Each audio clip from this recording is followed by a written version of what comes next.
Assalamualaikum and a very good morning I bid to all lecturers, our beloved supervisor, Madam Noor Ashikin Binti Hamid, and my fellow friends. My name is Muhammad Fareeq Zakwan, and together with me is Muhammad Nadzir bin Abdullah as my partner for the project paper in this semester. Foremost, we would like to introduce our topic for the project paper, namely a study of the meaning of the integral practice of the religion under Article 11 of the Federal Constitution. In this video, we will explain to the audience regarding our introduction, problem statement, research objective, research methodology, finding which is our main discussion here, and lastly, conclusion.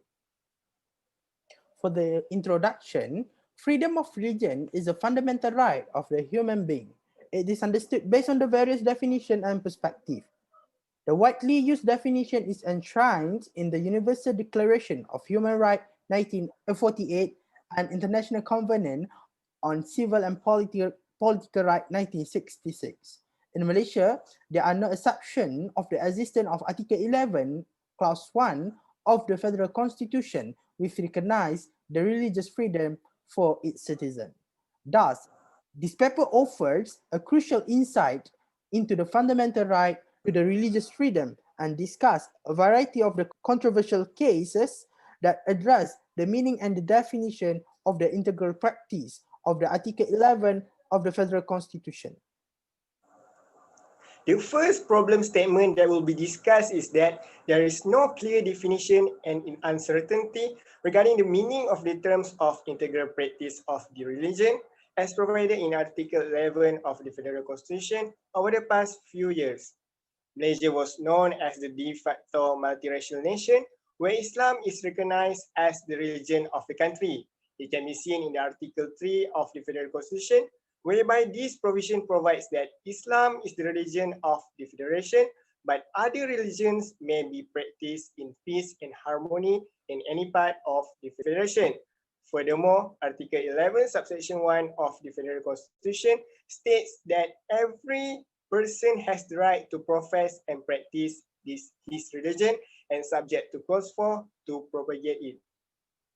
However, there are cases where the court said that some practices are not an integral part of the religion. Therefore, they have been denied such right. The research will examine how the court determine which part is or not an integral one. For instance, the Selangor Islamic Religious Department, JAIZ, arrests a man believed to be the main leaders of the Shariah movement in this country. In an effort to resolve this concern, this paper will discuss by presenting an analysis of the concept of the integral practice of religious practice, which decide and applicable case law as well, the challenge and realities in the addressing the integral practice of religion in Malaysia. For the research objective, we are divided into three categories, which namely analyze, identify, and examine. Firstly, to analyze the position of Islam in the Federal Constitution and meaning of the terms of integral practice of the religion in Article 11 with reference to the decision of judges in court.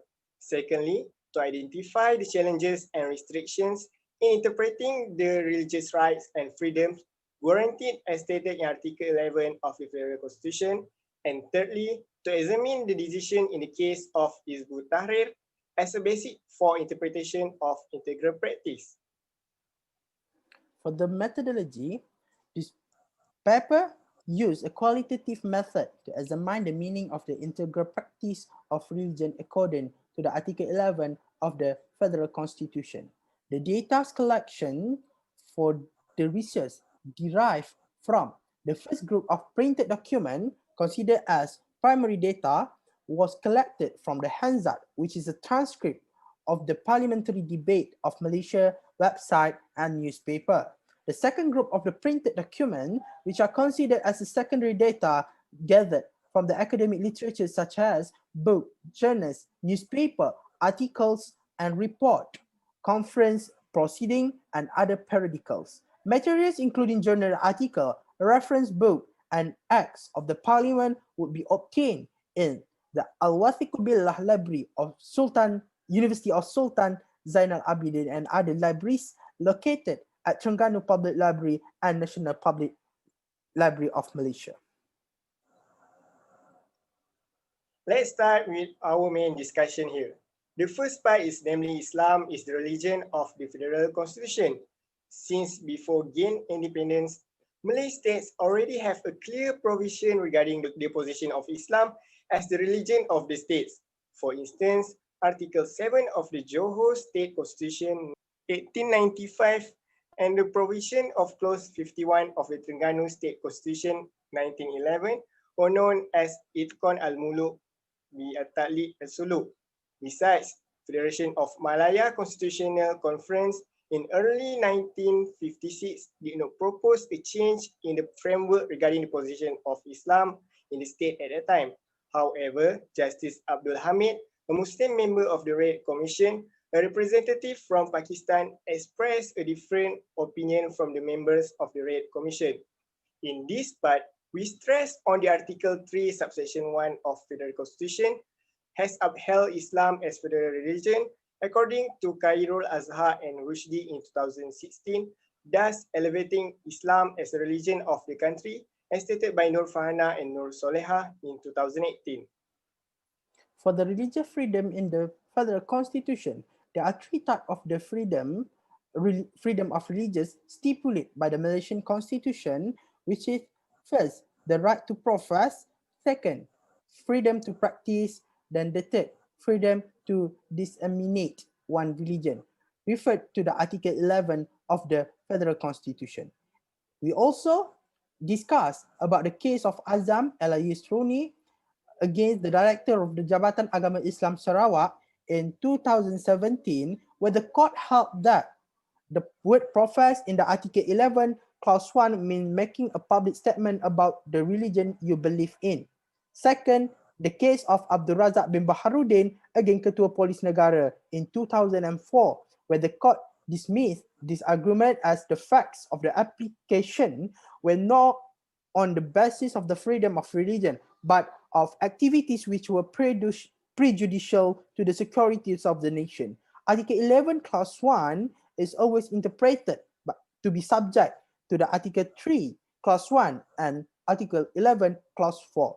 For the limitation of freedom of religion, we refer to the Article 11, Clause 5, also provide another permissible restraint whereby it states that the provision of the freedom of religion under Article 11, however, does not authorize any act contrary to the general law relating to the public order, public health, and morality. Our third finding touched on the challenges in interpreting religion and integral practice in Malaysia. This can be referred in the case of Hizbut Tahrir, or known as Abdul Hakim Osman and others, and Menteri Dalam Negeri Malaysia, whereby in this case, the Fatwa Committee for the State of Selangor has declared the position of Hizbut Tahrir as a deviant group pursuant to Section 47 of the Administration of the Religion of Islam, State of Selangor Enactment 2003 on 17 September 2015. The issue arise here is whether the minister's decision which rejected the registration of Hizbut Tahrir has breached Article 11 of Federal Constitution, where it prevents the applicants from practicing the ideologies of Hizbut Tahrir. Azizah Nawawi, in delivering her judgment, stated that Article 11 of the Federal Constitution does not protect each and every practice of religion. The constitutional defense of Article 11, Subsection 1 is invoked only by the integral practice of religion, which is mandatory or compulsory for its followers. Therefore, the findings of the Fatwa Committee and the Fatwa issued by the State of Selangor, which form the basis of this decision of the Registrar of Society and the Minister, is legal and constitutional. The onus on the applicants is established that practicing these ideologies of Hizbut Tahrir is an integral practice of the religion of Islam and is therefore protected by Article 11, Subsection 1 of the Federal Constitution. In this case, the judge Azizah Nawawi used the test of the integral test, which is, in this test, the first is there must be a religion. Secondly, there must be a practice. And thirdly, the practice is a practice of that religion. If this having been proved, the court should then consider the importance of the practice in relation to the religion. As a conclusion, religion is one of the key features in this nation by reason of the tradition and history, as it will continue to be important in the social, political, and legal discourse. The Malaysian practice complicated from the constitutional perspective, but that is also raise serious question in light of the human right regime on the religious freedom. Thus, it is undeniable that Article 11, Clause 1 of the Federal Constitution does not protect each and every practice of the religion, as it is only integral practice of the religion, which is obligatory or mandatory on its followers that invoke the constitutional protection of the Article 11 of the Federal Constitution. That's all from us. Thank you.